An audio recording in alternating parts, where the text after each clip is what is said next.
Mon fils, il a 27 ans aujourd'hui et Louis en a fait 17. Mon fils a été diagnostiqué TDAH à l'âge de 2 ans. Pas pour vous donner une leçon, mais je vais vous parler de ce chemin. Pour vous dire que ce qui est possible. Quand on m'a dit qu'il était TDAH et que on m'a appelé, j'étais sur mon lieu de travail, hein, j'avais un salon de coiffure et la crèche me demande de récupérer mon fils car il y a un comportement suspect, autisme et tout ça, et de le faire examiner, quoi. Donc c'est ce qui a été fait et il a été diagnostiqué TDAH. On m'a proposé de la Ritaline que j'ai refusé, je me suis beaucoup documentée et là-dessus à cette époque-là, hein. Et je savais les inconvénients et je ne voulais pas éteindre quelque chose en lui pour qu'il rentre dans une case. Je pense que je suis connue sans mon média là et que vous avez vu que je ne suis pas quelqu'un qu'on met dans une case et je ne communique pas comme dans une case, quoi. Le pédopsychiatre, donc le docteur Delward, qui le suivait, m'avait dit une chose que je n'ai jamais, jamais oubliée. S'il trouve sa passion, ça le canalisera. Et il m'avait prévenu, l'adolescence, c'est le moment, ça sera le moment le plus difficile. C'est des enfants, ce sont des éponges, très curieux, un QI quand même développé, on va dire, ouvert à tout, très fragile. Il sera très fragile au moment de l'adolescence et ça sera le meilleur comme le pire. Tout dépend de ce qui l'entoure. Ça a été compliqué pour moi parce que je suis quelqu'un qui parle avec le cœur, sans gants, et il fallait que j'utilise un autre langage d'après ses conseils. Il faisait de l'hôpital de jour 2 fois par semaine. Hein. Il n'allait pas à l'école, il était petit, mais il n'allait pas à l'école. Quand je suis arrivée en Guadeloupe, il avait 4 ans et demi et il n'y avait aucune structure pour lui.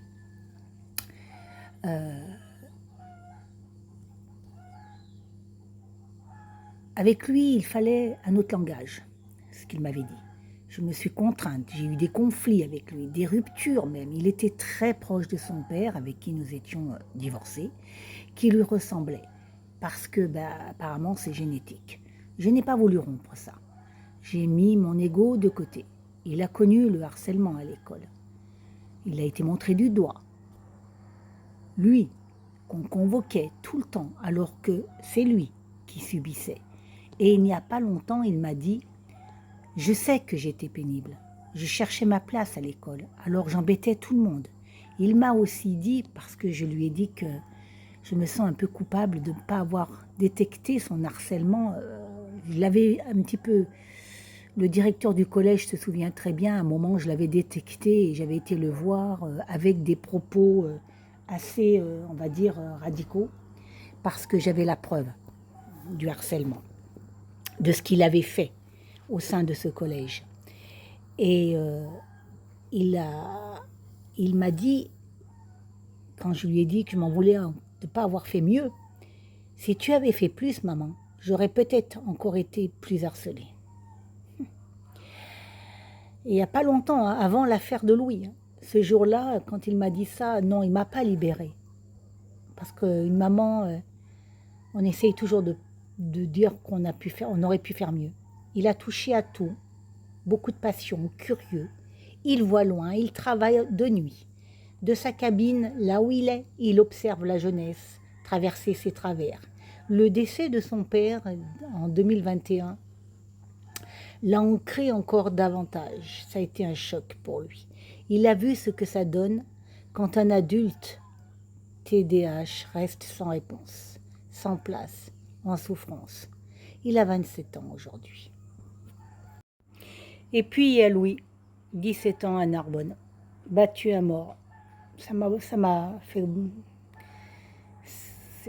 On voit, mon visage exprime le bouleversement, je suis très émue. Lui aussi est un enfant particulier, placé à l'ASE. Je connais ce choix. alors que je ne l'ai jamais fait, hein. Je peux comprendre du moins ce choix, parce que je sais que ce que c'est que l'épuisement, l'étouffement, de ne plus savoir quoi faire, chercher une équipe, une porte de secours quand on est face à, à tant de réactions, de synchronisation d'un enfant dans tous les sens, quoi.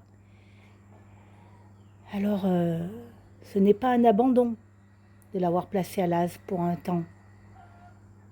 C'était leur choix. Ce n'est pas un abandon. C'était des parents à bout qui avaient confiance au système pour tenir ce qu'ils ne pouvaient plus tenir seuls.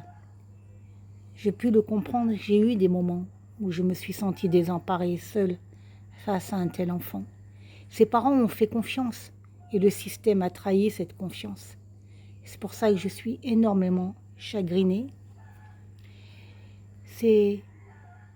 Louis n'est pas mort par un échec parental. J'ai vu certains commentaires. Louis est mort d'un échec du système. Alors je me suis consacrée hier soir à regarder les chiffres car j'avais abandonné un petit peu toutes ces recherches de ces enfants. 5% des enfants en France sont atteints de TDAH.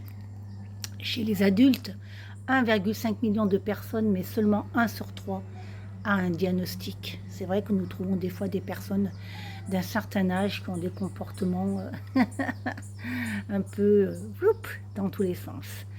Les diagnostics, ils augmentent depuis 20 ans et surtout depuis le Covid. Vous vous rendez compte, avec une hausse particulière marquée chez les adolescentes et les jeunes femmes, les femmes. Maintenant, il y a aussi les causes environnementales et c'est là que ça devient important. Les perturbateurs endocriniens, d'abord, certains pesticides, certains plastiques, le bisphénol A, les additifs alimentaires, les colorants alimentaires, notamment le rouge cochenille, la tartrazine, ont été associés à une grave aggravation des symptômes du TDAH chez les enfants. C'est exactement le dossier additif que je soulève souvent dans mes alertes sur la nourriture. On ne sait plus quoi manger. Et puis il y a les écrans. Pas une cause, un amplificateur. La dopamine instantanée du scroll emballe un cerveau et le TDAH s'aggrave.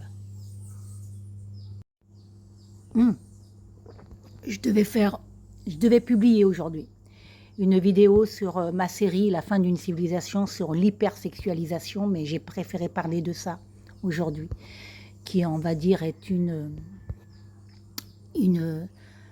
sous-série d'une fin de civilisation. Le gène du TDAH vient des deux parents. On dit que la femme enceinte ultra-utérine peut engendrer.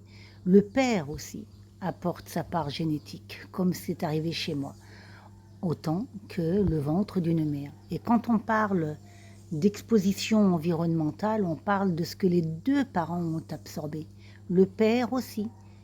Voilà, en gros, ce que je voulais vous dire. Et quand je suis arrivée en Guadeloupe, j'ai pu gérer tant bien que mal tout ça sans aucune structure adaptée. S'il vous racontait, lui, ce qu'il a vécu, ça serait un témoignage beaucoup plus poignant parce que ça serait le sien et ça serait son vécu. Moi, je ne suis qu'une maman qui a mis de côté son rôle de mère, on va dire, son ego, pour faire en sorte que tout aille bien pour lui. Bon, aujourd'hui, il est ancré, il est là, pas très loin de moi, et je voulais avoir cette pensée et parler aux parents de Louis. Ça m'a beaucoup touchée, parce que ça aurait pu être mon fils.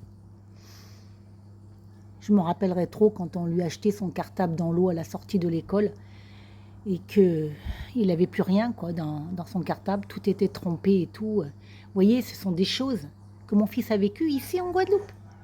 Voilà, allez.